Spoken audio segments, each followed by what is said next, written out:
بسم الله الرحمن الرحيم. الحمد لله نحمده ونستعينه ونستغفره ونعوذ بالله من شرور انفسنا ومن سيئات اعمالنا. من يهدي الله فلا مضل له ومن يضلل فلا هادي له. waxaan ka hadlayaa anigoo ah maxamed maxamuud shirdoon afayeenka xisbiga wadani laantiisa Switzerland dhammaan ummadda Somaliland shacabweynaha Somaliland ee ku kala sugan daafaha dunida waxaan ugu hambalyeeyaa إذا الحظة إلى هاي عيد إذا باش يبروا نو كارسيو جمهورية الصومال لأنه اعتراف هاي سنة إلى هاي نو كارسيو عمر على كان دور قطب وإذا ركتي إذا طارنين كجهلو دور قطب وقطع لغة سامي طيب السجار iyo doorashadan la kala qaaday doorashadii golaha wakiilada dib loo dhigay asxaafadeedka ka soo baxay madaxtooyada sidoo xogayaha xisbiga uu cadda sheegay haddii aan nahay xisbiga wadani waan ka soo horjeednaa waan inta dafeynayna wixii lagu heshiiyey iyo qaabkii ay shacbi u socotay iyo si saxda ahayd looma adeegin maan qabaa waxaan qabaa anigoo ku hadlaya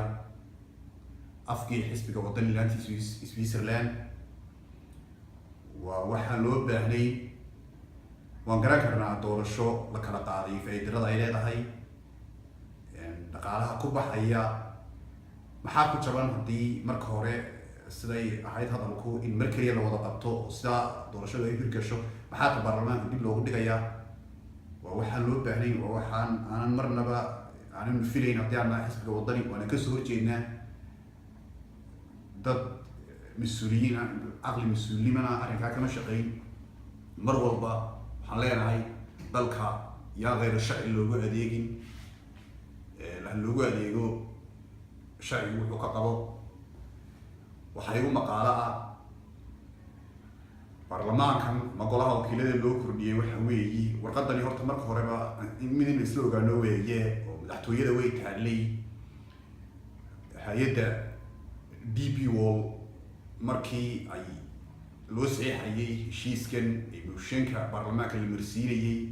laaluushkii la mariyay iyo wixii lagu heshiiyay ka mid ahayd waxa lagu yiri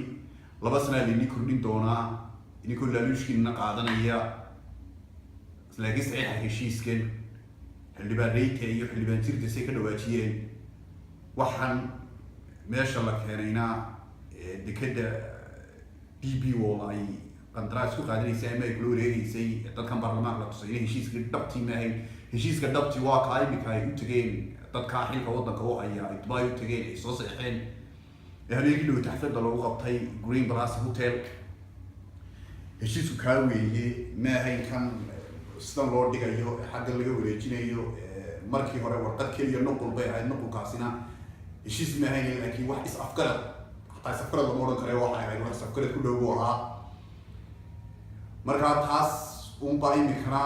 la sii jeediyay tii horunba ummadda loo sheegay ee tani maalintaas ay dhacday qofkii u haysto cusubow qodobka kale inaan ka hadlaan rabaa waxa weeye saami qaybsiga waxa meesha ku qornaa saami qaybsiga markaan arkay inayna ummaddu ku wada qanacsanayn gobol aan ku qanacsan saamiga oo istaawna jiray jamhuuriyadda Somaliland dadka yaan la isku wada qaadin qof markuu wax tawdo ama markuu si raganimo ku jirto gartiisa waa adeeyo ayaan la oreeynin dadkii halkana waa laga cabanaya halkana waa laga cabanaya gobolada galbeed way ka cabanayaan saamiga dalka gobolada bariga way ka cabanayaan si aqli ku jiro ha loo eego aan ka wada dheersanahay xilalka meesha baarlamaanka gudihiisa markaan ka hadlayno xilalka si loo kala hayo marka dadka waxu si garnaqsi ku jira arrinka uu dhiibanayay yaan dad kale lagu xoqiyay loodan halkana laga cabanaya halkana laga cabanaya hal la sheego laga bareero madaxweynahan wax kula talin lahaa meeshii loo baahnaaba kama hadin meel lagu ka fadhiyay waxa ay saami qaybsiga inuu u bareero muddo kordhinba meesha lama soo dhigana dariiq kale iska maray dariiqaasina waxaan u arkaa waa isku qarin kii looga fadhiyay jamhuuriyadda Somaliland iyo qaranka dhisan uga fadhiyay maaha waxaan kaloo halkayna ka hadla rabaa waxa weeye musabixiyo marna way ka hadlayeen dhegeysanayay wuxuu u dhigayay sidii uu corresponder yahay ama wariyaha yahay hadalka u dhigayay waxa uu Muuse ka hadlo dhan wada ognahay laakiin Muuse isaga markuu wax ku galgalanaya Muuse waxaan ognahay 60 goobood kamida gobolka Awdal inuu dhaqdhaqaajintiisa ka dambeeyo isagu Muuse waxaan ognahay inuu bari iyo galbeed iyo bartamaha dadka isnacsiiyay berbera weeruhu ka yiri baan ognahay bari hadalku ku qoray baan ognahay ee ahaa bari dalba iga degan xigo ama codalka ka heli maayo boorama hadalku ka yiri baan ogeyn uu lahaa aniga xisbaan sababta waxaan ku heshiinay jamhuuriyadda Soomaaliland oo itraaf hesho ummaddu shaqo wada hesho markii dambena magaalada Gabiley nooc kale waa looga markaa Muuse walkii oo tabiixiye ma baahnaba in dadayla hadlaan Muuse isagu baa isduqayn isku filan markaa hadalka Muuse ku dheeraan maayo waxbana ka oran maayo waxa weeye markaas in dalkan sharciga lagu hago waxaan leeyahay si gaar ah waxaan la hadlayaa oo isku taagaya dadka dhalinyarada ah ee Soomaaliland u dhashay ee bari bartamaha galbeed carasan hawd gubel ka soo jeeda siyaasiyiintan da'doodu sideedka si cagaagaynayso ee waqtigii qaatay maanta waxay rabaan muranadan galbeed iyo bari ay ka horinayaan waxa weeye innaga la isku keen la soofaynaya dad wax bartay baan nahay dad educated people baan nahay iskaalina ka shaqaysiino aan wax fahanno aan isku dayno inaan hore u socono inaan ka aqli badino inaan wixii noo dana garanno gaar ahaan waxaan ugu baaqayaa dhalinyarta xisbiga wadaniga xisbigeennii inaad kusoo dhiirataan inaad kusoo biirtaan bari bartamiyo galbeed jamhuuriyadda Soomaaliland dad ku dhaqan weliba dhalinyartu waa in xisbiga soo galaan waa in wax la qaybsanaa qabqable dagaal meel hoggaan ka yahay in inagu dabagal ma aha kusoo biir xisbiga wadani baan leeyahay waxa ku qornaa war saxaafadeedka madaxtooyada ka soo baxay anigu ma garan karo dadka madaxtooyada ka shaqeeya wax u qoray mashruucii saami qaybsiga horta marka hore waxaan mashruuc ma aha waa masiiri dad waxa laga hadlayaa mashruuc ma aha project ma aha